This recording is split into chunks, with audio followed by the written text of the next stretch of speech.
അപ്പൊ ഈ ഫാഷൻ ലോകത്ത് സാധാരണഗതിയിലെ ഈ ട്രെയിൻഡ് ആയിട്ടുള്ള മോഡൽസ് ഒക്കെ വരുന്നത്, പക്ഷെ അതൊന്നും അല്ലാതെ നമ്മുടെ സ്വന്തം നമ്മുടെയൊക്കെ ശുചിത്വത്തിന് നമ്മളോടൊപ്പം കട്ടയ്ക്ക് നിൽക്കുന്ന ഹരിത കർമ്മസേന ഈ ഫാഷൻ ലോകത്തേക്ക് ഒരു ചുവടുവെപ്പ് നടത്തിയിരിക്കുകയാണ്. നമ്മുടെ നാടും പരിസരവും വൃത്തിയായി സൂക്ഷിക്കുന്നവരാണ് നമ്മുടെ ഹരിതകർമ്മ സേനാംഗങ്ങൾ.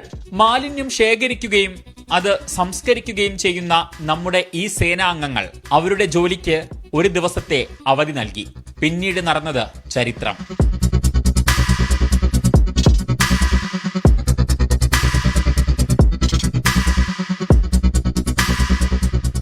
കേരളത്തിൽ ആദ്യമായാണ് ഹരിതകർമ്മ സേനാംഗങ്ങൾ ഫാഷൻ ഷോയിൽ പങ്കെടുത്ത് റാമ്പ് വാക്ക് ചെയ്യുന്നത്.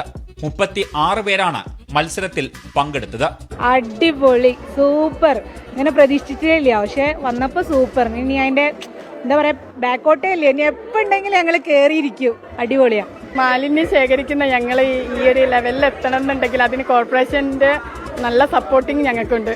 വെറും 2 ദിവസത്തെ പരിശീലനം മാത്രമാണ് ഇവർക്ക് ലഭിച്ചത്. എവിടെയോ കൊഴിഞ്ഞുപോയ കുറെ സ്വപ്നങ്ങൾ യാഥാർത്ഥ്യമായതിന്റെ സന്തോഷത്തിലായിരുന്നു എല്ലാവരും. വേദിയിൽ പരിപാടി അവതരിപ്പിക്കുന്നവരുടെ അതേ ആവേശമായിരുന്നു സദസ്സിലിരിക്കുന്നവരുടെയും.